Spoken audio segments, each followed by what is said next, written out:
Okay, so today we will start with dynamic routing protocols.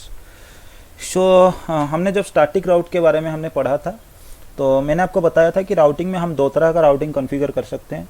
एक हमारे पास manual होते हैं जिसे हम स्टैटिक राउट बोलते हैं, जिसमें क्या होता है हम अपने डिवाइस के ऊपर खुद जाके क्या करते हैं, राउट के इन्फॉर्मेशन डालते हैं कि कौन से वाले राउट के लिए हमें कौन से वाला पाथ चूज करना है, कौन सा वाला इंटरफेस यूज करना है, वो हम चूज कर रहे थे according to the next of IP address, या फिर हम क्या चूज कर रहे थे, एग्जिट इंटरफेस। तो उसके हिसाब से हम क्या कर रहे थे, स्टैटिकली राउट के इन्फॉर्मेशन डाल रहे थे। जब हमारे पास बहुत सारे डिवाइसेस हो जाते हैं, नंबर ऑफ डिवाइसेस जो है वो अगर ज़्यादा हो जाते हैं, तो उस केस में हर एक डिवाइस के पास जाके स्टैटिकली राउट का इन्फॉर्मेशन डालना हमारे लिए मुश्किल हो जाएगा।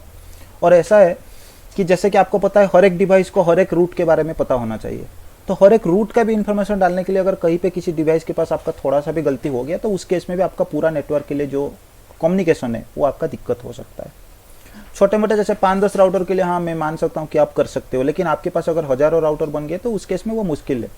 ठीक है, स्टैटिक में हमारे पास दो दिक्कत होता था। क्या दिक्कत है? सबसे पहले एक तो जो आपके पास एडमिनिस्ट्रेटर होता है उसके लिए काम जो है वो ज़्यादा होता था, टाइम जो है ज़्यादा लगता था। और दूसरी बात हमारे पास है जो इन्फॉर्मेशन वो एंट्री करता था उसमें हो सकता है गलती होने की बहुत चांसेस है, क्योंकि गलती हमेशा क्या होता है, इंसानों से ही होता है। ठीक है, और आपका एडमिनिस्ट्रेटर जो है वो आपका इंसान ही है। तो इसको मिटिगेट करने के लिए या फिर इसको मतलब थोड़ा कम करने के लिए हमारे पास क्या है, कुछ डायनामिक राउटिंग प्रोटोकॉल्स इंट्रोड्यूस किए गए। जिस डायनामिक राउटिंग प्रोटोकॉल को फिर आपके पास क्या कर दिया गया, ठीक है, डायनामिक राउटिंग प्रोटोकॉल को आपको दो टाइप में डिवाइड कर दिया गया, जिसके बारे में मैं ऑलरेडी आपको बताया था। एक आपके पास आईजीपी हो गया, जो जिसको आप क्या बोलते हो, इंटीरियर गेटवे प्रोटोकॉल, और आपके पास एक ईजीपी हो गया जिसे आप बोलते हो एक्सटीरियर गेटवे प्रोटोकॉल। तो आईजीपी बेसिकली आप किस लिए यूज करते थे? आईजीपी आपका यूज होगा आपका इंटरनल कम्युनिकेशन बनाने के लिए, आपके पूरे नेटवर्क का कम्युनिकेशन बनाने के लिए, या फिर छोटे मोटे नेटवर्क को जोड़ने के लिए, या फिर डिवाइसेस के बीच कम्युनिकेशन कराने के लिए आप क्या करोगे, आईजीपी को यूज करोगे। मतलब आपका क्या है, जो आपका नेटवर्क है ना, यहाँ पे एक वर्ड आता है ऑटोनोमस सिस्टम। ठीक है, इसको थोड़ा नीचे लिख लेता हूँ,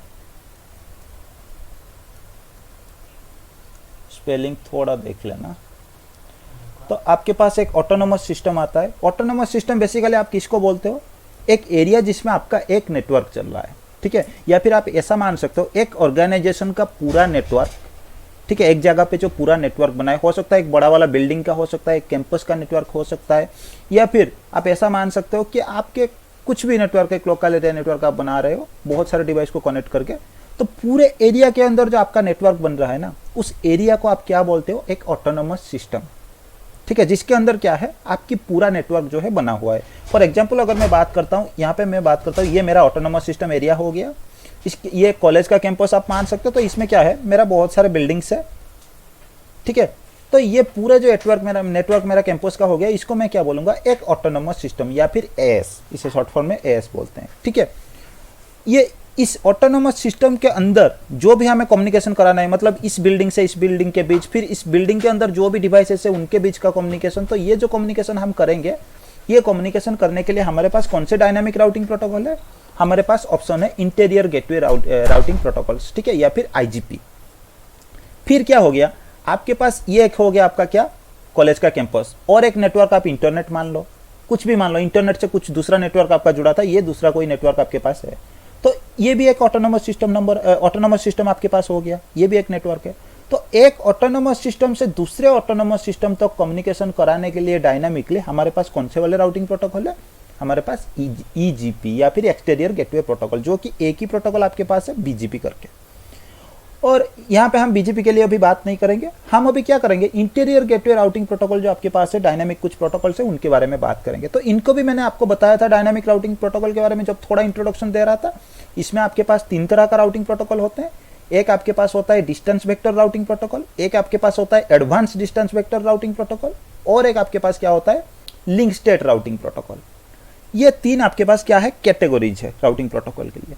तो डिस्टेंस वेक्टर राउटिंग प्रोटोकॉल के लिए अगर हम बात करेंगे तो हमारे पास रीफ है, routing information protocol. Advance distance vector के बारे में अगर हम बात करेंगे तो आपके पास EIGRP है, और लिंक स्टेट के बारे में अगर आप बात करोगे तो आपके पास OSPF है, और एक आपके पास ISIS है। तो यहाँ पे जो हमारे पास कोर्स कंटेंट है इसमें ISIS मैं कवर नहीं करूंगा, ISIS भी OSPF की तरह आपके पास एक राउटिंग प्रोटोकॉल है जो कि सर्विस प्रोवाइडर के साइड में आपको ज़्यादा जो है फोकस किया जाता है इसको यूज करने के लिए। लेकिन लोकल अगर एरिया नेटवर्क जो आपके पास जनरल LAN होता है उसमें अगर आप बात करोगे तो आपके पास बेसिकली रीप भी आजकल हम यूज नहीं करते, फिर भी मैं आपको रीप से ही स्टार्ट करूंगा। क्यों? क्योंकि इसमें कुछ छोटा मोटा जो चीज़ होता है ना, जैसे डायनामिक राउटिंग प्रोटोकॉल स्टार्टिंग से क्या किया गया था वो आपको थोड़ा समझ में आ जाए तो फिर उसके बाद क्या है आपको EIGRP OSPF ये अच्छे से समझ में आ जाएगा। तो आजकल के ज़माने में रियल टाइम में हम क्या करते हैं, EIGRP और OSPF इन दोनों को यूज करते हैं सबसे ज़्यादा आपका OSPF का यूज होता है, कहीं पे आपका EIGRP भी यूज हो रहा है। ठीक है, तो बेसिकली आज के जो राउटिंग प्रोटोकॉल के बारे में हम बात करेंगे तो हम किससे स्टार्ट करेंगे, राउटिंग इंफॉर्मेशन प्रोटोकॉल या फिर राउटर इंफॉर्मेशन प्रोटोकॉल या फिर जिसका शॉर्ट फॉर्म आपके पास है रीप।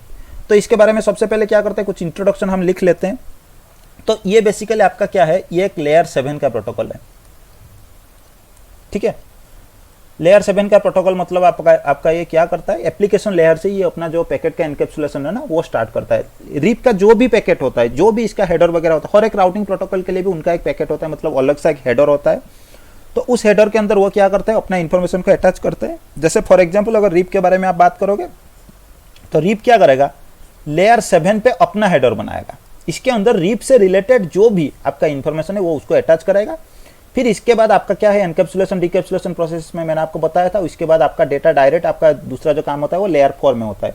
क्योंकि हम जो अभी बात कर रहे हैं, पहले क्लास से भी मैंने आपको बताया था, OSI में आपका टोटल 7 लेयर्स होते हैं, लेकिन आजकल के ज़माने में हम जो लेयर यूज करते हैं वो OSI नहीं, हम TCP/IP यूज करते हैं। और TCP/IP में आपका प्रेजेंटेशन और सेशन लेयर नाम का कोई लेयर ही नहीं है। ठीक है, ये लेयर 7 था। ठीक है, इसलिए हम OSI को रेफरेंस लेके चल रहे हैं, इसलिए मैं आपको लेयर 4 का इंफॉर्मेशन यहाँ पे दे रहा हूँ डायरेक्ट। ठीक है, नहीं तो मैं ऐसा बोल सकता था ये आपका एप्लीकेशन लेयर जो है लेयर 5 है और ये आपका लेयर 4 है। नहीं, हम OSI को रेफरेंस लेके चल रहे हैं, इसलिए मैं आपको इसको लेयर 7 और इसको लेयर 4 का इंट्रोडक्शन दे रहा हूँ। तो आपको पता है अगर ये एक लेयर 7 का प्रोटोकॉल है तो इसका मतलब ये लेयर 4 पे भी अपना पैकेट का एनकैप्सुलेशन प्रोसेस चालू करेगा। तो लेयर 4 में आपको पता है मेन चीज़ क्या होता है, आपका पोर्ट नंबर्स होता है। अगर कोई प्रोटोकॉल अपने इन्फॉर्मेशन को आगे भेजना चाहता है, लेयर 7 से स्टार्ट करता है अपना इन्फॉर्मेशन, इसका मतलब क्या है, लेयर 4 पे वो अपना प्रोटोकॉल नंबर पोर्ट नंबर का इन्फॉर्मेशन जो है वो अटैच करेगा। और आपको पता है क्लियरली कि लेयर 4 में आपके पास टोटल 2 प्रोटोकॉल काम करते हैं एनकैप्सुलेशन डिकैप्सुलेशन की प्रोसेस में, आपको पता है। तो वो दो प्रोटोकॉल आपके पास कौन से हैं, एक हो गया आपके पास TCP, एक हो गया आपका UDP। तो आपको पता है कोई प्रोटोकॉल क्या करेगा, हो सकता है अपने सर्विस के लिए TCP को यूज करेगा एनकैप्सुलेशन के टाइम, हो सकता है आपका UDP को यूज करेगा। तो यहाँ पे लेयर 4 में रीप क्या करता है, ये UDP यूज करता है।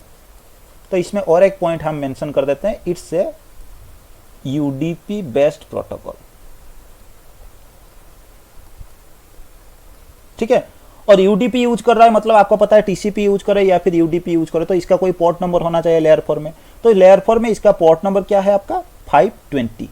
अगर आप रीप यूज करते हो तो इसका जो पोर्ट नंबर आपका होगा वो क्या होगा 520। और ये क्या करता है, सोर्स और डेस्टिनेशन दोनों पोर्ट नंबर को 520 ही यूज करता है।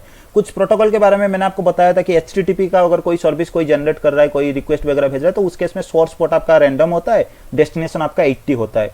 तो लेकिन यहाँ पे जब आपका रीप के बारे में आप बात करते हो, लेयर 4 में आपका UDP यूज करता है और सोर्स और डेस्टिनेशन दोनों पोर्ट को ये क्या करता है 520 से ही यूज करता है। ठीक है, फिर इसके इन्फॉर्मेशन जब आप UDP के बेस पे बात करते हो तो उसके बाद आपका जो इन्फॉर्मेशन है कहाँ पे जाता है, आपका इंटरनेट लेयर पे आ जाएगा, मतलब IP के पास आ जाएगा लेयर 3 में। तो लेयर 3 में आपको पता है कि अगर ये TCP बेस्ड या फिर UDP बेस्ड सर्विस है तो इसका मतलब लेयर 4 में IP क्या करता है, सोर्स IP और डेस्टिनेशन IP दो इन्फॉर्मेशन रखता है और प्रोटोकॉल नंबर रखता है। तो ये UDP यूज करता है, तो UDP का प्रोटोकॉल नंबर 7 है, तो यहाँ पे प्रोटोकॉल नंबर आपका कौन सा आ जाएगा 17 आ जाएगा। ठीक है, तो सोर्स IP और डेस्टिनेशन IP के बारे में अगर हम बात करते हैं तो रीप जब भी कोई ट्रैफिक क्या करता है, कुछ एडवर्टाइजमेंट करता है या फिर कोई भी इन्फॉर्मेशन आगे भेजता है तो उसके लिए भी वो कुछ IP एड्रेस यूज करता है। हालांकि इसके बारे में हम थोड़े आगे जानेंगे। ठीक है, और इसके बारे में हम अगर बात करते हैं तो मैंने आपको एक एडमिनिस्ट्रेटिव डिस्टेंस के बारे में मैंने आपको बताया था। तभी भी मैंने आपको बताया था कि स्टैटिक रूट के लिए आपका एडमिनिस्ट्रेटिव डिस्टेंस 1 होता है, डिफॉल्ट रूट के लिए भी आपका 1 होता है और कनेक्टेड के लिए भी आपका 1 होता है। लेकिन इनकेस कोई डायनामिक राउटिंग प्रोटोकॉल आपके पास होते हैं तो हर एक डायनामिक राउटिंग प्रोटोकॉल के लिए एडी वैल्यू आपका ऑलरेडी प्री डिफाइन किया गया है। इसलिए आपका रीप का भी एक एडी वैल्यू आपका ऑलरेडी प्री डिफाइन किया गया है और यह आपका है 120। मतलब कोई भी राउटर रीप के थ्रू, ठीक है, कोई भी नेटवर्क का इंफॉर्मेशन अगर रिसीव कर रहा है तो उस केस में वो क्या करेगा, अपने राउटिंग टेबल में जब उस इंफॉर्मेशन को अटैच करेगा या फिर राउटिंग टेबल में इंस्टॉल कर लेगा तब उसके साथ ये क्या करेगा, एडी वैल्यू को 120 मेंशन कराएगा। ठीक है, और इससे भी आपको पता चल जाएगा, अगर आप राउटिंग टेबल चेक करते हो कोई 120 से अगर आ रहा है तो उस केस में भी आपको पता चल जाएगा कि ये रीप के थ्रू रिसीव हुआ है। और रीप के बारे में अगर हम बात करेंगे तो यहां पे टोटल रीप के कितने वर्जन से, 1, 2 एंड 3, 3 वर्जन से रीप के। ठीक है, तो हम यहाँ पे बेसिकली क्या करेंगे, वर्जन 1 और वर्जन 2 के बारे में बात करेंगे। क्यों, आपका वर्जन 1 एंड 2 ये आपका यूज होता है IPv4 के लिए, और 3 वर्जन आपका किसके लिए यूज होता है, IPv6 के लिए। हम अगर आगे हमें टाइम मिलता है और हम IPv6 के बारे में बात करते हैं तो IPv6 पढ़ने के टाइम हम क्या करेंगे, हर एक डायनामिक राउटिंग प्रोटोकॉल के लिए IPv6 का यूज कैसे होगा हम थोड़ा देख लेंगे। ठीक है, और प्रोसेस जैसा है वर्जन 2 के लिए आपका IPv4 के लिए जो भी प्रोसेस है, आपके वर्जन 3 के लिए IPv6 में भी आपका रीप का सेम प्रोसेस है, कोई भी अलग सा बात नहीं है। हाँ, थोड़ा बहुत हम जब पढ़ेंगे वर्जन 1 और वर्जन 2 के बारे में हम पढ़ेंगे, थोड़ा बहुत आपको डिफरेंस देखने को मिलेगा, क्योंकि पहले टाइम आपका जब वर्जन 1 आया था वो ओल्ड वर्जन था, तो उसके बाद तो कुछ कमियां उनको नजर आई होगी, जिसके बाद उन्होंने वर्जन 2 इंट्रोड्यूस किया होगा। तो वो क्या कमियां थी, सबसे पहले हम वर्जन 1 को समझने के बाद वर्जन 2 के बारे में देखेंगे। ठीक है, और आपके मैट्रिक वैल्यू के बारे में थोड़ा देख लेते हैं। ठीक है, और मैट्रिक वैल्यू के बारे में अगर हम बात करेंगे तो इसमें ये क्या करता है, इसकी मैट्रिक वैल्यू आपका हॉप काउंट होता है। ठीक है, इसके मैट्रिक हर एक डायनामिक प्रोटोकॉल के लिए आपका क्या होगा, आपका कुछ मैट्रिक वैल्यू भी आपको देखने को मिलेगा। जैसे उस टाइम में भी मैंने आपको बताया था, आपके पास स्टैटिक, डिफॉल्ट और कनेक्टेड के लिए आपका मैट्रिक वैल्यू जो होता है वो आपका जैसे 0 होता है। लेकिन उसके बाद अगर आप मैट्रिक वैल्यू चेक करते हो कुछ डायनामिक राउटिंग प्रोटोकॉल के लिए, तो हर एक डायनामिक राउटिंग प्रोटोकॉल का मैट्रिक कैलकुलेशन का तरीका कुछ अलग सा होता है। तो यहाँ पे भी रीप का जो मैट्रिक कैलकुलेशन तरीका है ये किसके ऊपर ये डिपेंड करता है, आपका हॉप काउंट के ऊपर डिपेंड करता है। हॉप काउंट मतलब क्या है, आगे कितने लेयर 3 डिवाइस को ये पास करके आगे जा सकता है, या फिर डिस्टेंस आप एक मान सकते हो। ठीक है, तो इस तरह का ये क्या करता है, हॉप काउंट के ऊपर ये बेसिस पे, हॉप काउंट के बेसिस पे ये अपना मैट्रिक कैलकुलेशन करता है, और जिसका वैल्यू आपका क्या होता है 0 टू लेके 1 टू लेके आपका 15 हो सकता है। इसके बारे में भी हम थोड़ा आगे जब मैट्रिक कैलकुलेशन के बारे में देखेंगे तब भी हम क्या करेंगे, इसके बारे में थोड़ा देख लेंगे। और ये एक आपका क्या है, डिस्टेंस वेक्टर राउटिंग प्रोटोकॉल है।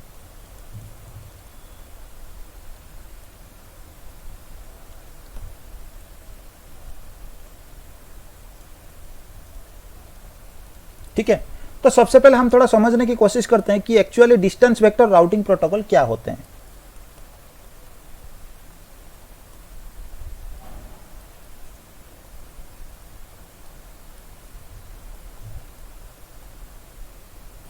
ठीक है, तो बेसिकली अगर हम डिस्टेंस वेक्टर राउटिंग प्रोटोकॉल के बारे में बात करते हैं तो कोई भी डिस्टेंस के बारे में अगर वर्ड आपको समझ में आता है तो इसका मतलब आप क्या समझते हो कि डिस्टेंस क्या है। अब देखो, अगर जनरल लाइफ में मैं आपको कुछ समझाने की कोशिश करूं तो इसमें एग्जांपल आप ले लो। आपके पास एक बाइक है, तो आप एक बाइक में क्या कर सकते हो, आप 1 लीटर ही पेट्रोल डाल सकते हो। ऐसा आप मान लो आपका टंकी का साइज जो है ना वो 1 लीटर का पेट्रोल डाल सकते हो, और उस बाइक का माइलेज 30 है। तो उस केस में आपको पता है अगर आप 1 लीटर का पेट्रोल टंकी को अगर फिल कर लेते हो तो उसके बाद आप कितने दूर जा सकते हो, 30 किलोमीटर जा सकते हो। 30 किलोमीटर जाने के बाद आपका बाइक बंद हो जाएगा, उससे आगे आप बाइक से नहीं जा सकते। तो यहाँ पे भी रीप ऐसे ही करता है। ये क्या करता है, कुछ डिस्टेंस के ऊपर ये क्या करता है, हमेशा मतलब ये वेरी करता है। ठीक है, ये डिपेंडेंट है किसके ऊपर, कुछ डिस्टेंस के ऊपर। और ये डिस्टेंस कौन सा है, हॉप काउंट के बारे में आप बात करो। ठीक है, हर एक डिस्टेंस को, हर एक हॉप काउंट को ये क्या करता है, हर एक डिस्टेंस की तरह मान सकता है, और उसी के अकॉर्डिंग वो क्या करता है, अपना डिपेंडेंसी लगाता है अपने मैट्रिक कैलकुलेशन के लिए। इसीलिए हम इसे क्या बोलते हैं, एक डिस्टेंस वेक्टर राउटिंग प्रोटोकॉल। मतलब ऐसा है, अगर रीप के बारे में रियल टाइम में हम आ जाते हैं तो आपका ऐसा होता है कि मान लो ये एक आपके पास राउटर 1 था, इस तरह का आपके पास आगे बहुत सारे राउटर है। ठीक है, तो अगर आप इस राउटर के ऊपर मेंशन करते हो कि ये राउटर जो है 3 डिस्टेंस तक आगे जा सकता है, तो इसका मतलब क्या है, ये राउटर कभी भी कोई एडवर्टाइजमेंट करेगा तो 3 डिस्टेंस तक आगे जा सकता है। तो इसका मतलब ये क्या करेगा, यहां से यहां तक एक डिस्टेंस क्रॉस कर सकता है तो यहां तक आ सकता है, फिर दूसरे डिस्टेंस क्रॉस करके यहां से यहां तक आ सकता है, तीसरी डिस्टेंस क्रॉस करके, ये अगर तीसरी 3 है तो इसका मतलब तीसरी से क्रॉस करके ये आगे नहीं जा सकता, क्योंकि आपने यहाँ पे लिमिटेशन लगाया है कि ये इतने दूरी तक जो है दूरी तय कर सकता है। और रीप क्या करता है, अपना मैट्रिक कैलकुलेशन भी इसी तरह से करता है। बेसिकली रीप क्या करता है, हमेशा जब भी कोई राउटर का एडवर्टाइजमेंट, कोई नेटवर्क का एडवर्टाइजमेंट कोई भी राउटर रीप चलाते वक्त करता है, तो वो क्या करता है, हमेशा मान लो कोई एक्स नेटवर्क आपके पास था, यहां से कनेक्ट था। ठीक है, तो ये कैसे एडवर्टाइजमेंट वगैरह करता है आगे हम देखेंगे। तो इस राउटर ने क्या किया, इस एक्स नेटवर्क को एडवर्टाइज करने की कोशिश की। ठीक है, आप मान लो ये 1 नंबर का राउटर था, ये 2 नंबर था, ये मान लो आपका 15 नंबर था, इसके बीच में बहुत सारे राउटर्स है, आप ऐसा समझ लो। ठीक है, तो ये राउटर ने क्या किया, एक्स नेटवर्क को एडवर्टाइज करने की कोशिश की, आगे भेज दिया। तो हमेशा क्या होता है, इनिशियली जब ये एक्स नेटवर्क इसके पास पड़ा था तो आपका जो हॉप काउंट है वो हॉप काउंट या फिर मैट्रिक वैल्यू आप समझ सकते हो आपका 0 होता है। ये जब इस इंफॉर्मेशन को आगे भेज देगा, ये जब रिसीव कर लेगा, ये क्या करेगा, उसमें हॉप काउंट का वैल्यू जो है इंक्रीज बाय 1 कर लेगा। जैसे टीटीएल के बारे में मैंने आपको बताया था उसी तरह का होता है। ठीक है, इसी तरह का 15 नंबर राउटर तक आपका अपडेट जो है वो आगे जा सकता है, और हर कोई राउटर जो उस इंफॉर्मेशन को आगे पास कराएगा वो हॉप काउंट को इंक्रीज बाय 1 करेगा। ठीक है, लेकिन जब 15 नंबर राउटर के पास ये इंफॉर्मेशन आ जाएगा तो उसमें हॉप काउंट आपका कितना आ गया होगा, 15। तो जैसे मैंने आपको मैट्रिक वैल्यू में मैंने आपको बताया, ये जो हॉप काउंट आपका रीप का है ये कहां से कहां तक हो सकता है, 1 से लेके 15 तक हो सकता है। ठीक है, तो टोटल आपका जो हॉप काउंट होता है ये 16 होता है वैल्यू इसका। ठीक है, मतलब क्या है, ये राउटर जब आगे भेजने की कोशिश करेगा तो ये क्या करेगा, इसके ऊपर और एक इंक्रीज बाय 1 कर लेगा जो हॉप काउंट का वैल्यू है। तो इंक्रीज बाय 1 कर लेगा, मतलब 16 नंबर जो हॉप काउंट आपके पास होता है, इसका मतलब आपका होता है क्या, ड्रॉप। ड्रॉप मतलब अगर यहाँ पे ये 15 + 1 कर लेता है इक्वल टू 16 हो जाता है, तो इसका मतलब ये आगे ये वाला इंफॉर्मेशन को नहीं भेजेगा, यहीं पे ड्रॉप कर लेगा। तो आपका रीप हमेशा क्या करता है, डिस्टेंस के ऊपर डिपेंड करता है, और ये डिस्टेंस आपका क्या होता है, हॉप काउंट होता है। कितने लेयर 3 डिवाइस को मेरा एडवर्टाइजमेंट या फिर जो प्रीफिक्स का इंफॉर्मेशन मैं आगे दे रहा हूं वो कितना लेयर 3 डिवाइस को पास करके या फिर राउटर को पास करके आगे जा सकता है। 15 नंबर डिवाइस तक ये इंफॉर्मेशन जा सकता है, लेकिन उससे आगे आपका नहीं जा सकता है। बाय डिफॉल्ट ये हॉप काउंट आपका 16 होता है, आप चाहो तो इसे मैन्युअली चेंज भी कर सकते हो। ठीक है, और 16 जहां पे आपका हॉप काउंट आ गया वहां पे आपका वैल्यू क्या हो गया, ये ड्रॉप हो जाएगा। और इनिशियली जिस राउटर के पास ये आपका कनेक्टेड है, ये इंफॉर्मेशन आपका जिस राउटर के साथ कनेक्टेड है, इसमें आपका जो मैट्रिक वैल्यू होता है या फिर हॉप काउंट होता है, ये इनिशियली आपका 0 होता है। ठीक है, इसलिए इसे हम डिस्टेंस वेक्टर राउटिंग प्रोटोकॉल कहते हैं। क्यों कहते हैं, क्योंकि ये हमेशा क्या करता है, डिपेंड करता है डिस्टेंस के ऊपर। ठीक है, ये अपना एडवर्टाइजमेंट प्रोसेस जो है वो डिस्टेंस के अकॉर्डिंग ही करता है। डिस्टेंस अगर ज्यादा या फिर कम हो गया तो इसलिए ये क्या करता है, आगे इंफॉर्मेशन जो है उसे पास नहीं कर पाता है। अगर आप रीप यूज करते हो तो उसका मतलब आपको समझना पड़ेगा कि आप जहां से जहां तक आपका दूरी, नेटवर्क का दूरी आप तय कर रहे हो, उसके बीच 15 से ज्यादा लेयर 3 डिवाइस नहीं आना चाहिए। अगर आ गया तो उस केस में 15 डिवाइस के बाद आपका कम्युनिकेशन नहीं होगा। ठीक है, अब थोड़ा क्या करते हैं, डायनामिक राउटिंग प्रोटोकॉल के कुछ बिहेवियर जो होता है ना वो थोड़ा समझने की हम कोशिश करते हैं।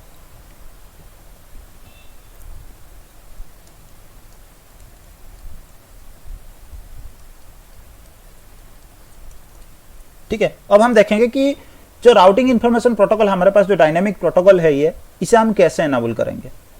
तो अगर आप किसी भी डायनामिक प्रोटोकॉल के बारे में बात करते हो तो डायनामिक प्रोटोकॉल के बारे में, जैसे आईजीपी के लिए अगर मैं बात करता हूं, सिर्फ अभी के लिए जो भी डायनामिक प्रोटोकॉल में बात कर रहा हूं, ईजीपी को आप छोड़ दो, आईजीपी के बारे में बात करता हूं। आपके पास रीफ हो गया, ईआईजीआरपी हो गया या फिर ओएसपीएफ हो गया, कोई भी आप एनाबल करते हो तो सबसे पहले उस राउटिंग प्रोटोकॉल को आपको एनाबल करता है आपके करना पड़ता है आपके राउटर के ऊपर ग्लोबली। ठीक है, सबसे पहले उस राउटिंग प्रोटोकॉल को आपको एनाबल करना पड़ता है कहां पे, आपके डिवाइस में ग्लोबली। जैसे आपके पास ग्लोबल कॉन्फ़िगरेशन हो गया ना, कहीं पे भी अगर आपको ग्लोबली क्या वर्ड देखने को मिले तो इसका मतलब आप समझ लेना कि कॉन्फ़िगरेशन टर्मिनल के अंदर आप जो चले जाते हो ना, उसके बाद आपको जो global configuration by default clear देखने को मिलता है, उसी के अंदर आपको इसको एनाबल करना पड़ता है। ठीक है, उसके बाद फिर आपको क्या करना पड़ता है, इसको एनाबल करना पड़ता है पर इंटरफेस बेसिस।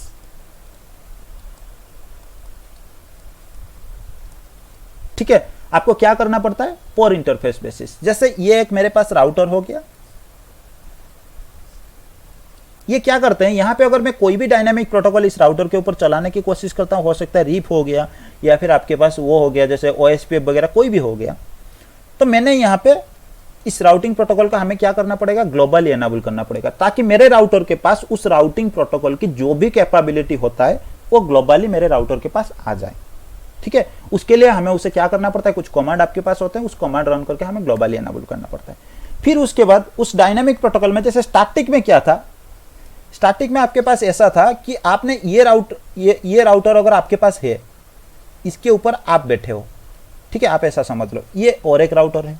ठीक है, यहां पे मान लो आपके पास एक्स नेटवर्क है, यहां पे आपके पास वाई नेटवर्क है, दो नेटवर्क आपका कनेक्टेड है। तो आपको पता है अगर हम बाई डायरेक्शनल कम्युनिकेशन कराना चाहते हैं तो उस केस में हमें बाई डायरेक्शनल कम्युनिकेशन ही चाहिए। अगर x से y तक हमें कम्युनिकेशन कराना है, x का कोई भी बैठा हुआ यूजर अगर y के कोई बैठा हुआ यूजर के साथ कम्युनिकेशन करने की कोशिश करेगा तो इसका मतलब ये पूरे नेटवर्क में हमें बाई डायरेक्शनल कम्युनिकेशन चाहिए।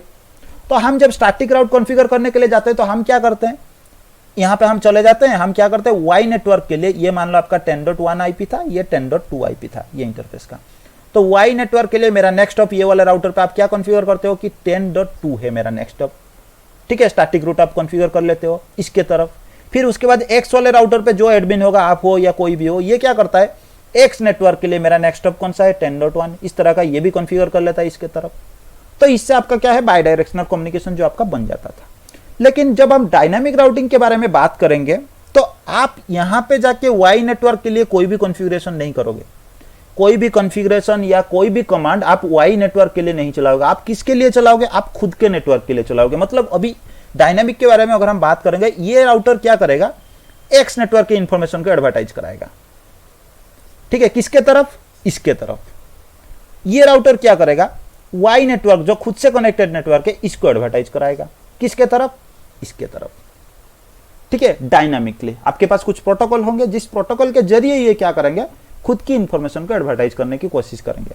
और ये भी थोड़ा तरीका आपका प्रोटोकॉल से प्रोटोकॉल आपके वेरी करते हैं। सबसे पहले ये क्या करते हैं, कुछ डायनामिक प्रोटोकॉल आपके पास ऐसे होते हैं, ये दो राउटर क्या करते हैं अपने बीच नेबरशिप बना लेते हैं। फिर नेबरशिप बनाने के बाद ये क्या करते हैं, एक तरह का ऐसा होता है, ये नेगोशिएशन कुछ करते हैं। मतलब ये एक्स राउटर क्या करता है अपने साथ, ये राउटर 1 आपके पास जो है ये क्या करता है अपने साथ जो भी नेटवर्क आपका कनेक्टेड है, एक्स हो जेड हो कोई भी नेटवर्क कनेक्टेड है, उसके बारे में इंफॉर्मेशन किसको दे देता है, ये राउटर 2 के पास दे देता है। फिर राउटर 2 नेबरशिप होते ही क्या करता है, इसके खुद की इंफॉर्मेशन आपके क्या करता है, राउटर 1 को दे देता है। तभी क्या होता है, राउटर 1 को पता चल जाता है कि वाई नेटवर्क जाने के लिए मेरे को एडवर्टाइजमेंट किससे मिल रहा है, राउटर 2 से मिल रहा है। तो इसका मतलब वाई नेटवर्क में मैं जब जाऊंगा तो उसके लिए मेरा नेक्स्ट हॉप कौन सा होगा, मेरे नेबर का आईपी, ठीक है। ये डायनामिकली इस तरह का इंफॉर्मेशन जो है आपका लर्न करते रहते हैं। तो आपके रीप के केस में भी आपका ऐसे ही होता है। ये राउटर क्या करोगे आप ग्लोबली इस पे रीप एनेबल कर लोगे, सर्विस आपका एनेबल हो गया। फिर उसके बाद आपको क्या करना पड़ेगा, इसमें जो आपका नेटवर्क कनेक्टेड है, जिसको आप अपने नेबर के पास भेजना चाहते हो, उस नेटवर्क को आपको क्या करना पड़ता है, रीप में एडवर्टाइज करना पड़ता है। फिर आपको क्या करना पड़ेगा, ये वाला मान लो ये आपका 10.0/8 का नेटवर्क था, ये आपका 20.20/8 का था। तो ये वाले इंटरफेस पे आपको क्या करना पड़ेगा, आपको रीप एनेबल करना पड़ेगा। फिर आपको क्या करना पड़ेगा, ये वाला इंटरफेस जो आपके पास है ना, उसमें भी आपको रीप एनेबल करना पड़ेगा। फिर उसके बाद आपका क्या होगा, जो भी अगर ये आगे कोई भी आपके पास डिवाइस वगैरह है कुछ भी है तो उसके साथ आपका नेबरशिप बनेगा, और ये जो भी आपके पास नेटवर्क है उनकी इंफॉर्मेशन आपके नेबर के पास जो है चला जाएगा। तो यहाँ पे मेरा कहने का मतलब यही है कि कोई भी नेटवर्क प्रोटोकॉल के लिए आपको क्या करना पड़ेगा, आपको इंफॉर्मेशन जो है ग्लोबली एनेबल करना पड़ेगा और पर इंटरफेस बेसिस करना पड़ेगा। 1 मिनट बस मेरे को दे दो, एक कॉल आ रहा है।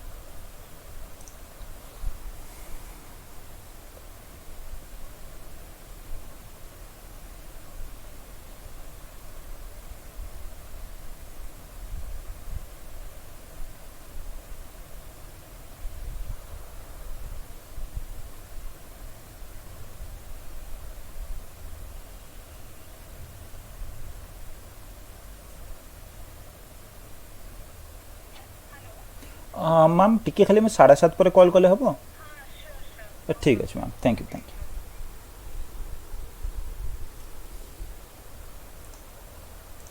ठीक है, तो ये राउटर्स आपके पास क्या करते हैं, अपने जो इंटरफेस है उसके ऊपर फिर आपको एनेबल करना पड़ता है। करने के बाद जो भी आपका एडवर्टाइजमेंट वगैरह होता है वो सारा एडवर्टाइजमेंट आपका नेटवर्क का हो जाता है। इसको थोड़ा बड़ा कर लेता हूं। और जब भी हम कोई भी डायनामिक प्रोटोकॉल के बारे में बात करते हैं तो उस डायनामिक प्रोटोकॉल में आपका क्या होता है, जो मैंने आपको बताया कि ये आपका राउटर है, इसमें आपने रीप एनेबल कर दी या फिर कोई भी डायनामिक प्रोटोकॉल आपने एनेबल कर दी, तो ये इंटरफेस पे फिर आपने एनेबल कर दी, ये आपका ग्लोबली हो गया, ये आपका पर इंटरफेस बेसिस हो गया, आपने कर दिया। तो उसके बाद क्या है, आपके जो डिवाइसेस होते हैं, मान लो इस तरफ आपका कोई एक डिवाइस कनेक्ट है राउटर 2 करके, ये आपका राउटर 1 है। तो ये क्या करते हैं, इस इंटरफेस पे आपका जो प्रोटोकॉल आप चला रहे हो वो एनेबल करते ही ये क्या करते हैं, वहां से कुछ नेगोशिएशन मैसेज या फिर कुछ मैसेजेस जो है आगे भेजते हैं। ठीक है, कोई भी मैसेज आपका हो सकता है, वो टाइप ऑफ मैसेज भी हम देखेंगे। तो ये क्या करते हैं, आपके हर एक डायनामिक प्रोटोकॉल क्या करते हैं, कुछ मैसेजेस जो है आगे भेजते हैं। फिर ये वाला डिवाइस उस मैसेज को रिसीव करने के बाद अगर इसमें भी आप सेम प्रोटोकॉल चला रहे हो, ठीक है, जैसे यहाँ पे भी मैंने रीप चलाया और ये वाला इंटरफेस पे मैंने रीप एनेबल कर दिया, तो उस केस में ये भी क्या करता है, कुछ मैसेजेस जो है आगे दे देते हैं। और ये मैसेजेस का जो नेगोशिएशन आपका इन दोनों के बीच हो जाता है, नेगोशिएशन होने के बाद हो सकता है आपका नेबरशिप बन जाता है, दोनों के बीच एक नेबरशिप बन जाता है। फिर वो क्या करते हैं, अपने सारे जो भी इंफॉर्मेशन होता है ना नेटवर्क का इंफॉर्मेशन, जैसे यहाँ पे अगर कोई नेटवर्क आपका एक्स कनेक्ट है या फिर कोई भी है, वो अपने नेटवर्क के इंफॉर्मेशन जो है एक दूसरे के साथ शेयर कर लेते हैं। तो रीप के बारे में अगर मैं बात करता हूं रीप वर्जन 1 में, तो रीप वर्जन 1 में आपके राउटर क्या करता है, जब भी आप रीप वर्जन 1 को एनेबल करते हो पर इंटरफेस बेसिस में, ठीक है, ये वाला इंटरफेस पे अगर मैं एनेबल कर देता हूं तो वर्जन 1 में आपका रीप क्या करता है, यहां से एक अपडेट मैसेज भेज देता है। ठीक है, ये नेटवर्क आपका एनेबल होते ही, ये वाला इंटरफेस आपका एनेबल होते ही ये क्या करता है, उस इंटरफेस से एक अपडेट मैसेज जो है रीप का वो भेज देता है। और वो अपडेट मैसेज वो किसको भेजता है, लेयर 3 के इंफॉर्मेशन में वो अपडेट मैसेज के अगर आप डेस्टिनेशन आईपी के बारे में बात करोगे तो वो डेस्टिनेशन आईपी आपका ब्रॉडकास्ट आईपी होता है। ठीक है, तो इसका मतलब आप ऐसा समझ सकते हो कि रीप हमेशा कोई भी मैसेज आगे भेजने के लिए क्या करता है, ब्रॉडकास्ट करता रहता है। ठीक है, फिर उसके बाद आपको ग्लोबली अगर आप रीप को एनेबल करना चाहते हो तो आपके पास एक कमांड होता है राउटर रीप करके। ये कमांड अगर आप चलाओगे तो आपका ग्लोबली जो है आपका रीप जो है वो एनेबल हो जाता है। उसके बाद हमें क्या करना पड़ता है, अपने पर इंटरफेस बेसिस पे हमें जो रीप को जो है ना उसे एडवर्टाइज करना पड़ता है। तो पर इंटरफेस बेसिस पे अगर हम बात करेंगे तो उस केस में एनेबल करने के लिए रीप को हमारे पास नेटवर्क कमांड होता है। ठीक है, और ये नेटवर्क कमांड का बहुत सारे काम होता है। अगर एक राउटर के किसी इंटरफेस के लिए हम एक नेटवर्क कमांड चला लेते हैं तो उस केस में हमारा क्या क्या होता है उससे हम आगे देखेंगे। तो हम अगर रीप के बारे में बात करते हैं तो उस केस में हमें क्या करना पड़ता है, ग्लोबली हमने रीप चला लिया, उसके बाद हम इस इंटरफेस के लिए अगर रीप चलाना चाहते हैं और ये इंटरफेस पे हम कौन सा वाला नेटवर्क यूज कर रहे हैं, मान लो ये वाला आईपी हम यूज कर रहे हैं 10.0.0.1/8, ये वाला आईपी हम यूज करते हैं। तो उसके बाद आपको क्या करना पड़ता है, इस इंटरफेस के अंदर आपको जाना पड़ता है। जैसे अगर फास्ट इथरनेट 0/0 है आपके पास, ठीक है, इस इंटरफेस के अंदर आपको क्या करना पड़ता है, जो रीप का कॉन्फ़िगरेशन है ना आपके पास राउटर रीप, उसके अंदर आपको जाना होता है। फिर उसके बाद आपको क्या करना पड़ता है, इस इंटरफेस को रीप में एडवर्टाइज करने के लिए इस इंटरफेस का नेटवर्क आईडी जो है आपको रीप में एडवर्टाइज करना पड़ता है। किस कमांड के साथ, आपके पास एक कमांड होता है नेटवर्क, फिर उसके बाद मैं सिर्फ क्या करूंगा, एक नेटवर्क आईडी जो है उसे मैं एडवर्टाइज कर दूंगा। ठीक है, इस कमांड के साथ आप क्या करोगे, आप 10 नेटवर्क के लिए आपने एक रीप का कमांड चला दी, कौन सा वाला नेटवर्क कमांड रीप के अंदर आपने चलाया। चलाने के बाद क्या होगा, आपके राउटर अभी चेक करेगा इसकी फास्ट ऑक्टेट को। ठीक है, फास्ट ऑक्टेट के वैल्यू से इसे पता चल गया कि फास्ट ऑक्टेट को चेक करने के बाद इसे पता चल जाएगा कि ये क्लास ए का है, बी का है या सी का है। अगर आप थोड़ा कंफ्यूज हो रहे हो तो फिर आपको समझ में आ जाएगा अगर आप सबनेटिंग का वीडियो वगैरह देख लोगे। तो ये क्या करेगा, इस नेटवर्क वाला कमांड जब आप चेक कर लोगे, सबसे पहले ये क्या चेक करेगा, आपका फास्ट ऑक्टेट रूल। जैसे मैंने आपको बताया था, क्लास ए के लिए आपके पास कुछ वैल्यू होते हैं, क्लास बी के लिए आपके पास कुछ वैल्यू होते हैं, फिक्स वैल्यू आपके पास ऑलरेडी होते हैं। तो वो वाला वैल्यू उसे पता चल जाएगा। उसके बाद इसे पता चलेगा कि 10 वाला नेटवर्क जो है ये क्लास ए का नेटवर्क है। तो इसका मतलब ये क्या करेगा, क्लास ए का समझ में आ गया तो इसका मतलब इसको पता है फास्ट ऑक्टेट नेटवर्क का है और बाकी सारे होस्ट बिट्स होते हैं। तो ये क्या करेगा, फास्ट ऑक्टेट जो वैल्यू है उसे रख लेगा, फिर उसके बाद जो भी वैल्यू इसको मिला ना, बाकी जितने भी ऑक्टेट है उसे 0 कर लेगा। करने के बाद फिर मैच करेगा ये नेटवर्क का इंफॉर्मेशन मेरे डिवाइस के कौन से वाला इंटरफेस पे चल रहा है। यहाँ पे मैंने 20.0.0.1 देके रखा है। ठीक है, तो इसको पता चल जाएगा कि ये जो इंफॉर्मेशन है नेटवर्क का, ये इंफॉर्मेशन मेरा कहाँ पे चल रहा है, फास्ट इथरनेट 0/0 इंटरफेस पे चल रहा है। तो सडनली ये क्या करेगा, फास्ट इथरनेट 0/0 को एडवर्टाइज कर लेगा किसके अंदर, रीप प्रोसेस के अंदर, और इसमें रीप को भी ये एनाबल कर देगा, रीप का सर्विस को एनाबल करेगा। उसके बाद ये क्या करेगा, उस नेटवर्क को भी क्या करेगा, रीप के अंदर एडवर्टाइज कर लेगा। तो बेसिकली अगर आप नेटवर्क कमांड के बारे में बात करते हो तो नेटवर्क कमांड चलाते हैं आपके पास कुछ इंफॉर्मेशन ऐसे होते हैं। सबसे पहले आपके क्या होते हैं, enable RIP for that interface. दूसरी चीज आपके पास होता है एडवर्टाइज द नेटवर्क,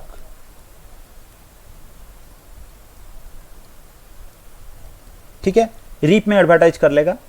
और उसके बाद आपके क्या होते हैं, तीसरी चीज आपके पास होता है will send an update message.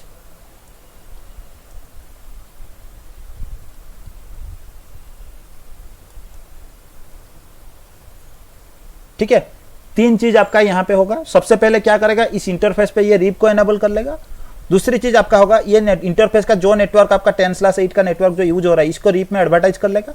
उसके बाद यहां से अपडेट मैसेज भेज देगा। और उस अपडेट मैसेज के अंदर आपका क्या होगा, आपके जितने कनेक्टेड नेटवर्क है जिसको आपने रीप में एडवर्टाइज करके रखा है, या फिर आगे से अगर रीप में भी कोई नेटवर्क का इंफॉर्मेशन आपको रिसीव हुआ है उसके बारे में इंफॉर्मेशन ये क्या करेगा, आगे यहां से एक अपडेट मैसेज में भेज देगा। और अपडेट मैसेज का आपका रीप में दो काम होता है। सबसे पहले अपडेट मैसेज का आपका काम है, इसके पास रीप से जो नेटवर्क लर्न हो रहे हैं, मतलब आगे अगर कोई डिवाइस है इसमें भी रीप चल रहा है, इसने कुछ नेटवर्क का इंफॉर्मेशन अगर इसको दिया है और उसके साथ साथ इसने जिस इंटरफेस पे रीप को एनेबल करके रखा है वो सारा नेटवर्क एक लिस्ट बन जाता है। और वो लिस्ट आपका क्या होते हैं, अपडेट मैसेज की तरह आगे जो है ट्रैवल कर जाते हैं दूसरे आगे जो भी डिवाइस होगा उसके पास। और ये ट्रैवल कैसे करते हैं, एक ब्रॉडकास्ट मैसेज की तरह ये आगे उसे भेज देता है, जिसकी डेस्टिनेशन 255 ऑल 255 उसके बाद इस अपडेट मैसेज का ये आपका एक काम हो गया, जो भी आपका रीप का नेटवर्क है उसके इंफॉर्मेशन आगे लेके जाना। फिर अपडेट मैसेज आपका और एक काम करता है, क्या, डायनामिक नेबर डिस्कवरी।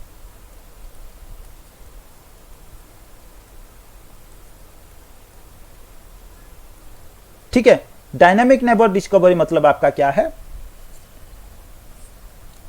इसका इतना यूज आप रीप में मत समझो कि अपडेट में आपका डायनामिक नेबर डिस्कवरी के लिए उतना यूज नहीं होता है, लेकिन आपका दूसरे प्रोटोकॉल के लिए इसका ज्यादा यूज है। फिर भी आप थोड़ा बहुत यहां पे समझने की कोशिश करो। यहां से जब आपका अपडेट मैसेज आगे चला जाएगा, यहां से भी अगर कोई अपडेट मैसेज आपका आगे से आ गया, ठीक है, तो इसका मतलब आपका इन दोनों डिवाइस के बीच डायनामिकली नेबरशिप बन जाता है। और एक बार नेबरशिप होने के बाद फिर आपका जो अपडेट मैसेज इसके पास आया है ये क्या करते हैं, सक्सेसफुल नेबरशिप के बाद ही ये उस अपडेट मैसेज से क्या करते हैं, जो भी नेटवर्क का लिस्ट इसे मिला है, एक्स वाई जेड कोई भी नेटवर्क का लिस्ट मिला, उसको ये क्या करते हैं, अपने राउटिंग टेबल में अपडेट करा देते हैं। ठीक है, और इन नेटवर्क के लिए यहाँ पे बैठा हुआ कोई भी यूजर अगर कोई ट्रैफिक जनरेट करने की कोशिश करता है डेस्टिनेशन लगा के, तो उस केस में ये क्या करते हैं, इसके इन्फॉर्मेशन राउटर 1 से मिला है तो राउटर 1 का नेक्स्ट ऑफ आईपी ये लगा के रखते हैं अपने राउटिंग टेबल से। और क्या करते हैं, ये यूजर अगर एक्स नेटवर्क के कोई यूजर के साथ कम्युनिकेट करने की कोशिश करता है तो ये क्या करता है, अपना राउटिंग टेबल चेक करता है और R1 की तरफ अपना ट्रैफिक जो है भेज देता है। क्यों, क्योंकि इसकी राउटिंग टेबल में उसके बारे में इंफॉर्मेशन पड़ा है। ठीक है, तो ये क्या करते हैं, उसके लिए आपका अपडेट मैसेज यूज करते हैं। नेटवर्क कमांड के बारे में मैंने आपको बता दिया। हाँ, और कुछ है यहाँ पे। तो अगर रीप के बारे में हम बात करते हैं या फिर कोई भी डायनामिक प्रोटोकॉल के बारे में हम बात करते हैं तो हमारे पास दो तरह का प्रोटोकॉल फिर से होते हैं। अगर सबनेटिंग के हिसाब से हम देखेंगे तो हमारे पास दो तरह का प्रोटोकॉल है। जैसे सबनेटिंग हमारे पास दो तरह का है, एक FLSM आपके पास है, एक VLSM आपके पास है। तो इसी तरह इन दोनों को नजर में रखते हुए हमारे पास दो तरह का राउटिंग प्रोटोकॉल होते हैं। एक आपके पास होता है कौन सा वाला, क्लासफुल राउटिंग प्रोटोकॉल, और एक आपके पास है क्लासलेस।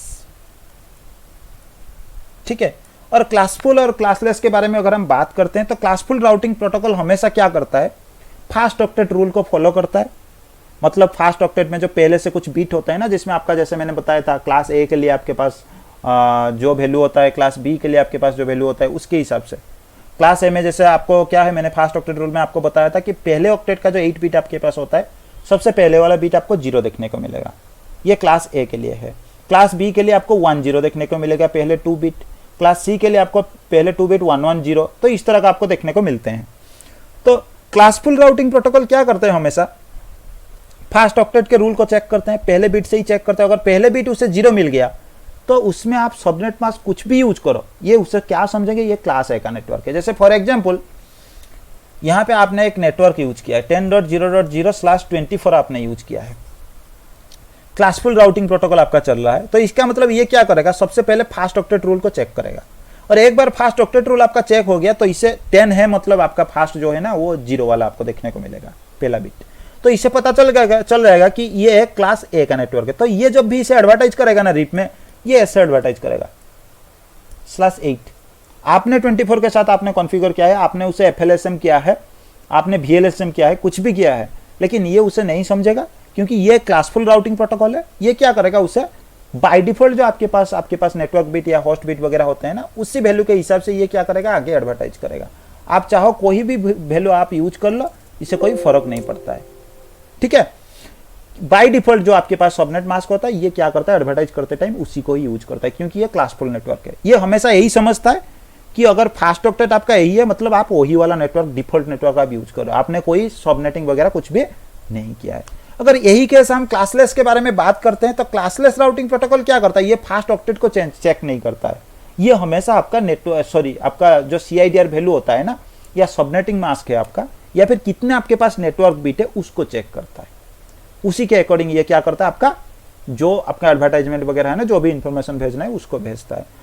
तो अगर आप क्लासफुल राउटिंग प्रोटोकॉल यूज करोगे और ये वाला नेटवर्क को एडवर्टाइज करने की कोशिश करोगे, तो ये क्या करेगा, आपका इस तरह का एडवर्टाइज करेगा /8 वैल्यू के साथ। अगर आप क्लासलेस राउटिंग प्रोटोकॉल यूज करते हो, तो ये क्या करेगा, आपका जो नेटवर्क आपने यूज करके रखा है उसी नेटवर्क को ये क्या करेगा, आगे एडवर्टाइज करा देगा। तो इसमें ऐसा है कि क्लासफुल राउटिंग प्रोटोकॉल क्या करते हैं, हमेशा जब भी कुछ एडवर्टाइज करने की कोशिश करते हैं आगे अपने नेबर के पास, ये सिर्फ नेटवर्क के इंफॉर्मेशन को एडवर्टाइज करते हैं, कभी भी सबनेट मास्क का इंफॉर्मेशन आगे एडवर्टाइज नहीं करते हैं, ठीक है। लेकिन क्लासलेस राउटिंग प्रोटोकॉल के बारे में अगर आप बात करोगे, तो क्लासलेस राउटिंग प्रोटोकॉल क्या करते हैं, network ID along with subnet mask, दोनों वैल्यू को ये क्या करते हैं, अपने नेबर के पास एडवर्टाइज करते हैं।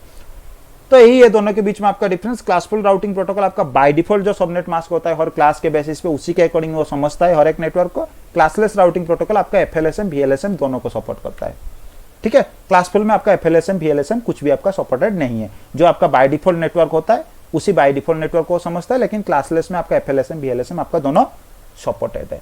और रीप वर्जन 1 के बारे में अगर हम बात करते हैं, तो आपका ऐसा है, रीप का जो आपके पास वर्जन 1 है is a classful routing protocol,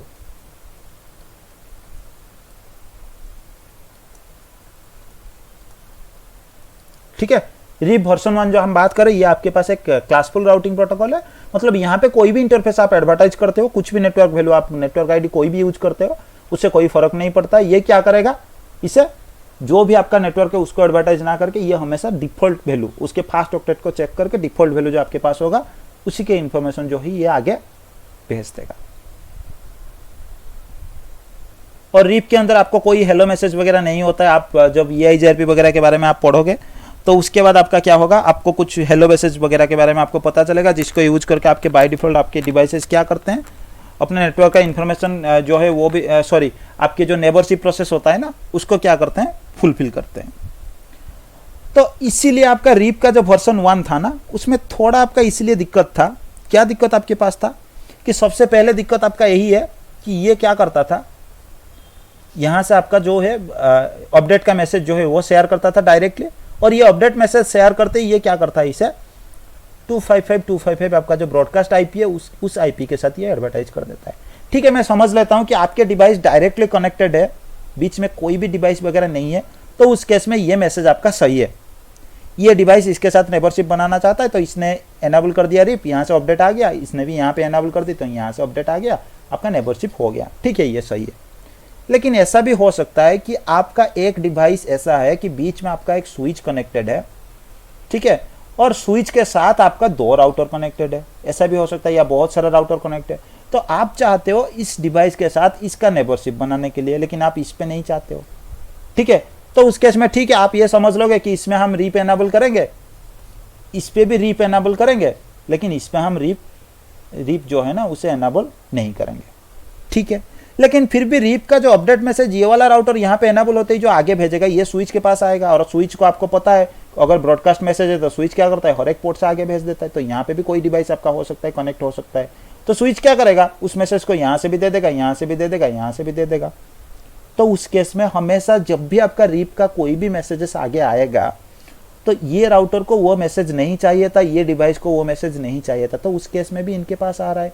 तो इससे प्रॉब्लम क्या हो रहा है, इस डिवाइस का प्रोसेस भी खर्चा हो रहा है, और आपका ये जो लिंक्स होते हैं ना उनके जो आपका बैंडविड्थ है वो भी आपका यूटिलाइज हो रहा है। तो ये होना नहीं चाहिए।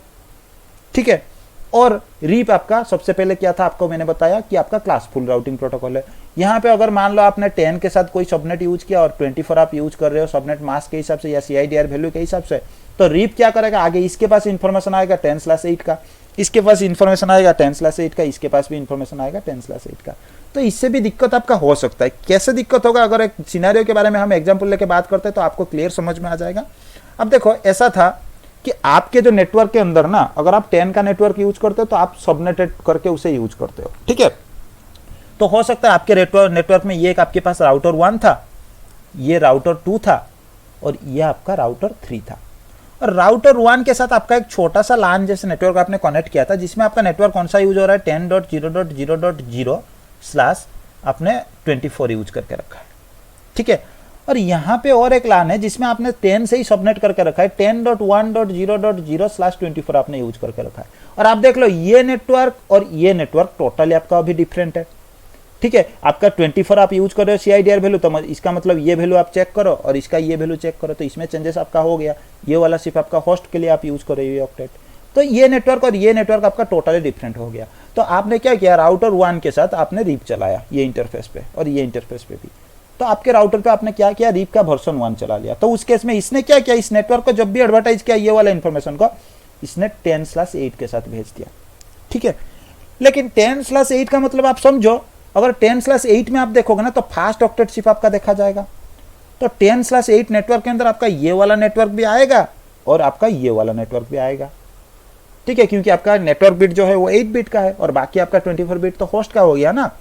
तो इसका मतलब यही है, इनके बीच नेबरशिप होने के बाद ये राउटर से कनेक्टेड कोई भी यूजर अगर 10 का कोई भी यूजर के लिए ट्रैफिक भेजेगा तो जाहिर सी बात है इसने अपने राउटिंग टेबल में अपडेट किया होगा 10/8 मेरे से किससे कनेक्टेड है, R1 के साथ कनेक्ट है। तो ये क्या करेगा, इंफॉर्मेशन इससे यहाँ से आगे भेजेगा।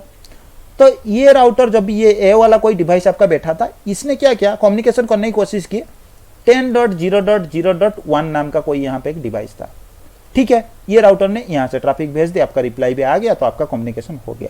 फिर से यही राउटर चाहता है, यहाँ पे एक डिवाइस आपका कनेक्ट है जिसका IP है 10.1.0.1/24 या फिर इस तरह का कोई IP है, ये चाहता है उसके साथ कम्युनिकेशन करने के लिए। तो इस केस में आपका दिक्कत क्या है, फिर से राउटर आपका राउटिंग टेबल चेक करेगा, उसे 10/8 नेटवर्क के लिए इंफॉर्मेशन नहीं मिलेगा, क्योंकि ये IP भी आपका क्या है 10/8 के अंदर जा रहा है। तो इसको पता चलेगा कि इस नेटवर्क के लिए और या फिर इस IP के लिए जाने के लिए मेरे पास ये है, और ये क्या करेगा, ट्रैफिक आपका आगे भेज देगा यहाँ, और ये ट्रैफिक आएगा राउटर 1 के पास। राउटर 1 फिर क्या करेगा, इसके पास तो ये डायरेक्टली ये नेटवर्क कनेक्टेड है ना, तो ये अपना राउटिंग टेबल जब चेक करेगा, इसके पास इसके बारे में कोई इंफॉर्मेशन नहीं होगा, तो ये यहाँ पे ट्रैफिक को क्या करेगा, ड्रॉप कर लेगा, राउटर 1 के पास आपका ड्रॉप हो जाएगा।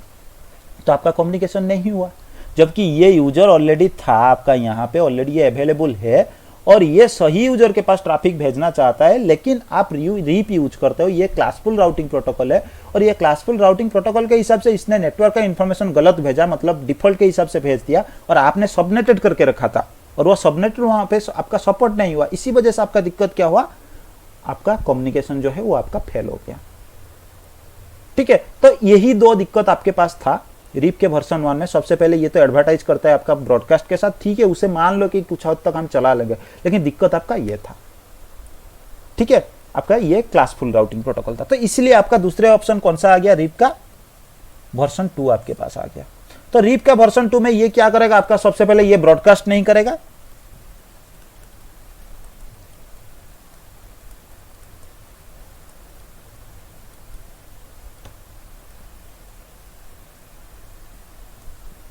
एक मल्टीकास्ट एड्रेस है, इसके लिए फिक्स किया गया 224.0.0.9।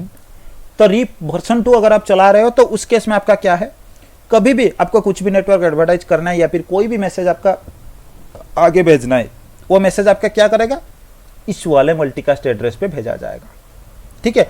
तो इसमें क्या हुआ आपका, अब देखो इसमें भी आपका सेम जो पहले वाला आपका दिक्कत था ना, वो दिक्कत आपके पास होगा, लेकिन इसमें अब देखो इसमें मतलब प्रॉब्लम क्या नहीं होगा, थोड़ा सा मैं आपको समझाने की कोशिश करता हूँ, ठीक है। ये आपके पास राउटर 1 था, बीच में आपने एक स्विच लगा के रखा था, यहाँ पे राउटर 2 था, ये राउटर 3 था, इसमें आपने रीप एनेबल करके रखा, इसमें आपने रीप एनेबल करके रखा। तो यहाँ पे एनेबल करते ये क्या करेगा, एक मैसेज भेज दिया 224.9 में लेता हूँ, .0.0 को मैं स्किप कर रहा हूँ। तो आप अभी बोलोगे कि स्विच के पास जब भी कोई ट्रैफिक आता है मल्टीकास्ट का, अगर स्विच पे वो मल्टीकास्ट सर्विस एनेबल नहीं है तब भी वो क्या करता है, ब्रॉडकास्ट की तरह उसे मानता है और सारे इंटरफेस से उसे एडवर्टाइज कर देता है। तो यहाँ से भी ये इसे आगे भेज देगा, यहाँ से भी आगे स्विच भेज देगा। तो ये मैसेज इसके पास आ जाएगा, तो इसके पास रीप एनाबल है, ठीक है, ये उसे प्रोसेस कर लेगा। लेकिन ये मैसेज जब इसके पास आएगा, अभी वायर का जो बैंडविड्थ आपके पास है वो बैंडविड्थ आपका खर्चा होगा, लेकिन आपके पास जब ये मैसेज आएगा, पहले जब ये मैसेज आ रहा था 255 वाला डेस्टिनेशन लेके, तो ये राउटर डेस्टिनेशन आईपी चेक करते ही इसे पता चलता था कि ये एक ब्रॉडकास्ट मैसेज है, तो ब्रॉडकास्ट मैसेज को मुझे क्या करना है, एक्सेप्ट करना है, हो सकता है मेरे लिए हो सकता है। उसके बाद उसे जब पता चलता है लेयर 7 में, मतलब ये पहले क्या करता था, लेयर 2 में इसने इंफॉर्मेशन देखा, लेयर 2 में ब्रॉडकास्ट के लिए डेस्टिनेशन ऑल एफ होता है, इसको ऑल एफ से ही पता चल गया कि ये एक ब्रॉडकास्ट मैसेज है और बाय डिफॉल्ट सारे डिवाइस आपका ब्रॉडकास्ट मैसेज के लिए एनेबल होते हैं, तो ये एक्सेप्ट कर लेगा। लेयर 3 में फिर आईपी एड्रेस डेस्टिनेशन देखेगा, आपका ब्रॉडकास्ट का आईपी है, तो इसे भी एक्सेप्ट कर लेगा। लेयर 4 में ये आपका टीसीपी यूडीपी जो भी यूडीपी बेस्ड सर्विस है, तो इसको ये देखेगा। फिर उसके बाद लेयर 7 में आएगा, लेयर 7 में इसको पता चलेगा कि एक रीप का सर्विस है और रीप मेरे पे एनेबल नहीं है, तो इसे ये डिस्कार्ड कर लेगा। ये जो प्रोसेस है आपका लेयर 1 से लेकर लेयर 7 तक जो ये परफॉर्म कर रहा है, तो इसके लिए आपका डिवाइस का प्रोसेस जो है वो ज़्यादा यूज हो रहा था। लेकिन इस केस में क्या है, आपका डेस्टिनेशन 224.0.0.9 आ गया, तो उस केस में आपको पता है कोई अगर आपका मल्टीकास्ट डेस्टिनेशन है आईपी का, तो उस केस में आपका जो मैक एड्रेस होता है ना, वो मैक एड्रेस लेयर 2 पे भी आपका मल्टीकास्ट मैक एड्रेस होता है। इस आईपी एड्रेस के अकॉर्डिंग आपका एक कैलकुलेट होता है, उसके अकॉर्डिंग आपका एक मल्टीकास्ट मैक एड्रेस होता है। और कोई भी डिवाइस अगर कोई भी मैसेज एक्सेप्ट करता है, तो सबसे पहले ये क्या करता है, लेयर 2 का इन्फॉर्मेशन खोलता है। लेयर 2 के इन्फॉर्मेशन में ये क्या करेगा, डेस्टिनेशन मैक एड्रेस को चेक करेगा। डेस्टिनेशन मैक एड्रेस चेक करने के बाद ही इसे पता चल गया कि ये एक मल्टीकास्ट मैक एड्रेस है, और ये चेक करेगा ये मल्टीकास्ट मेरे पे एनेबल है कि नहीं है। अगर आपके पास कंफ्यूजन है कि मल्टीकास्ट कहां से आ गया, तो मैं थोड़ी आगे आपको बताता हूं। ये चेक करेगा कि ये मल्टीकास्ट मेरे पास एनेबल है कि नहीं। इसको पता चला कि ये मल्टीकास्ट सर्विस मेरे पास एनेबल नहीं है, तो क्या करेगा, लेयर 2 के पास से ही ये इस मैसेज को डिस्कार्ड कर लेगा और आगे प्रोसेस नहीं करेगा। तो आपके डिवाइस का जो सीपीयू है ना, जो प्रोसेस है, यहाँ पे जितने सारे लेयर का इंफॉर्मेशन ये प्रोसेस कर रहा था, यहाँ पे उतना प्रोसेस आपका नहीं हुआ, थोड़ा सा आपका प्रोसेस जो है बच गया। अभी मल्टीकास्ट के बारे में हम बात करते हैं कि यहाँ पे मल्टीकास्ट कहाँ से आ गया। क्या होता है, आप जब भी कोई भी राउटर पे रीप एनेबल कर लेते हो, कोई दिक्कत नहीं, उसके बाद कोई भी इंटरफेस पे अगर आप रीप को एनेबल करते हो, तो आपका क्या होता है, नेटवर्क कमांड चलाते ही रीप वर्जन 2 में 3 जो ऑप्शन मैंने आपको बताया था, वो 3 ऑप्शन आपके होते हैं। उसके साथ साथ और एक यहाँ पे होता है, चौथा ऑप्शन आपका क्या होता है, it will join the 224.0.0.9 multicast group. ठीक है, ये मल्टीकास्ट ग्रुप ज्वाइन करने का मतलब क्या है, इस मल्टीकास्ट ग्रुप का ये मेंबर है, मतलब यही है आगे से अगर कोई भी इसे मैसेज मिला जिसका डेस्टिनेशन ये मल्टीकास्ट एड्रेस है, तो इसको ये एक्सेप्ट करेगा। अगर ये ज्वाइन नहीं है तो उस केस में एक्सेप्ट नहीं करेगा।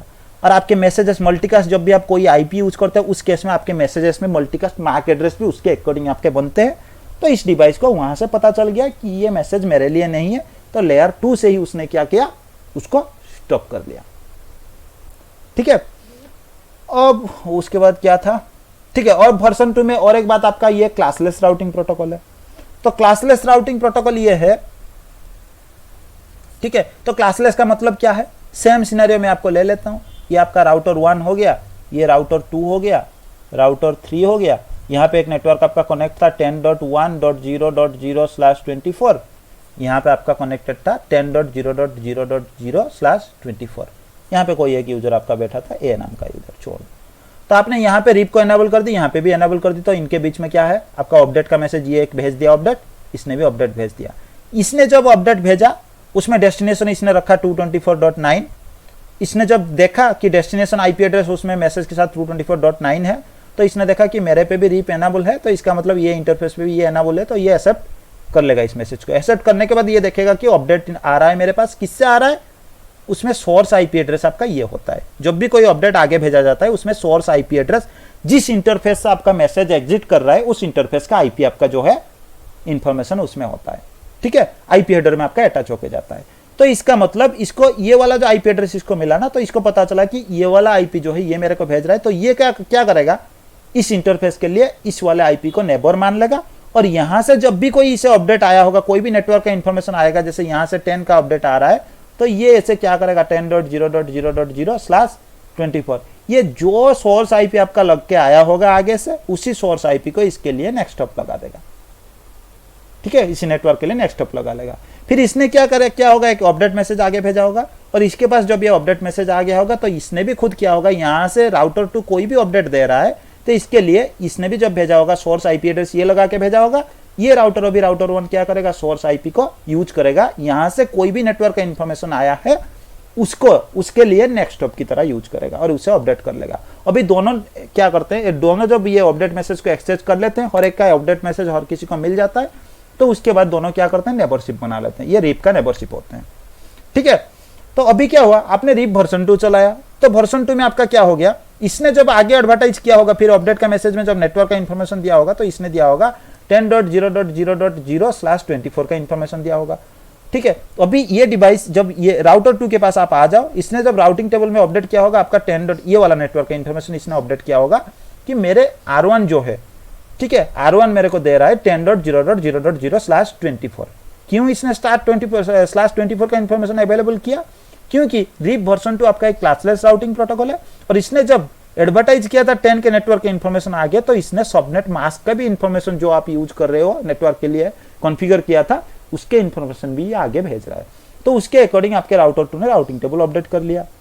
और मान लो इस नेटवर्क के लिए, R3 के नेटवर्क के लिए आपने कोई स्टैटिक एंट्री डाला था 10.1.0.0/24, कोई भी आपने डाला था R3 के तरफ, तो इस केस में अगर ये यूजर 10.0.0.0 के कोई नेटवर्क मतलब 10.0.0.1 या फिर कोई यूजर के साथ कम्युनिकेट करना चाहता है, तो ये राउटिंग टेबल चेक करेगा, ट्रैफिक आगे भेज देगा। और ये यूजर अभी के लिए अगर यहाँ पे जो यूजर आपका बैठा था 10.1.0.1 यूजर था, उसके लिए अगर कोई ट्रैफिक भेजेगा तो यहाँ से भेज देगा, क्योंकि इसके राउटिंग टेबल में अभी के लिए फुल सबनेट नहीं है। ठीक है, ये क्लासलेस राउटिंग प्रोटोकॉल है। तो ये है, और उसके बाद आपके जो अपडेट मैसेज आपके आगे जाते हैं। ठीक है, इस अपडेट मैसेज के अंदर बेसिकली आपके क्या है, जो भी आपके पास रीप से रिसीव किया गया, रीप नेटवर्क्स में लिख लेता हूं, मतलब आगे से अगर रीप में कोई नेटवर्क के इंफॉर्मेशन आपको मतलब रिसीव हुआ है तो उसके इंफॉर्मेशन यहां पे होते हैं। उसके साथ साथ आपके क्या होते हैं, जो आपके साथ कनेक्टेड है, और कनेक्टेड के बाद अगर आप उसे रीप में एनेबल करते हो वो इंटरफेस को, ठीक है, तो उसके कनेक्टेड नेटवर्क एडवर्टाइज्ड इन रीप, उसके इंफॉर्मेशन अटैच करते हैं। और ये अपडेट मैसेज आपका 2 तरह का होते हैं, मतलब 2 तरह का नहीं होते हैं, 2 टाइम में आपका अपडेट मैसेज जाते हैं। सबसे पहले आपका एक पीरियोडिकली होता है, हर 30 सेकंड के बाद रीप क्या करता है, जिस हर एक इंटरफेस पे जिस पे आपका रीप एनेबल है वहां से एक अपडेट मैसेज आपका आगे भेज देता है जहां पे आपका नेबर कनेक्टेड है। ठीक है, और उसके बाद आपके पास क्या होता है, एक ट्रिगर्ड। ठीक है, ट्रिगर्ड मतलब क्या है, ये आपके पास एक राउटर था, यहां पे आपने एक्स नेटवर्क लगाया था, तो आपका क्या हुआ, पहले आपने इस वाले इंटरफेस पे आपने रीप एनेबल की। ठीक है, नेटवर्क कमांड के साथ ये वाला इंटरफेस को आपने एडवर्टाइज कर दी। अभी क्या हुआ, ये क्या करेगा, इस वाले इंटरफेस को रीप में एडवर्टाइज कर दी, फिर ये कंटिन्यूसली मैसेज भेजता रहेगा, और आपका हर 30 सेकंड में यहां से एक अपडेट मैसेज आपका जाएगा, जिसके अंदर सिर्फ इसी वाले नेटवर्क का इंफॉर्मेशन होगा, क्योंकि ये वाले नेटवर्क को आपने रीप ने एडवर्टाइज नहीं किया है। लेकिन बाद में फिर एक आपका एक अपडेट मैसेज चला गया, फिर उसके बाद उसी 30 सेकंड के अंदर आपने ये वाला नेटवर्क को एडवर्टाइज कर दी रीप के अंदर।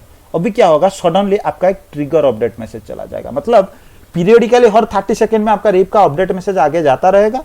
उस 30 सेकंड के बाद फिर अगर आप कोई सडनली कोई नेटवर्क को एडवर्टाइज कर देते हो रीप के अंदर, तो उस केस में आपका क्या होगा, ये ट्रिगर अपडेट या फिर उस अपडेट को सडनली जो है अपने नेबर के पास करा देगा, और एक ट्रिगर जो है आपका ट्रिगर्ड अपडेट मैसेज भेज के। ठीक है, तो आज के लिए बस रीप में इतना ही। हम नेक्स्ट क्लास में क्या करेंगे, इसका कुछ प्रैक्टिकल देखेंगे और रीप के कुछ टाइमर्स के बारे में हम देखेंगे। हालांकि रीप के बारे में हम ज़्यादा कुछ नहीं देख रहे हैं, क्योंकि ये प्रोटोकॉल हम लोग यूज नहीं कर रहे हैं, तो इससे बस बेसिकली थोड़ा बेसिक से आपको डायनामिक राउटिंग के प्रोटोकॉल के बारे में थोड़ा पता चल जाए, ताकि ये IGRP वगैरह जब हम देखेंगे तो उस केस में भी आपको क्लियरली समझ में आ जाए।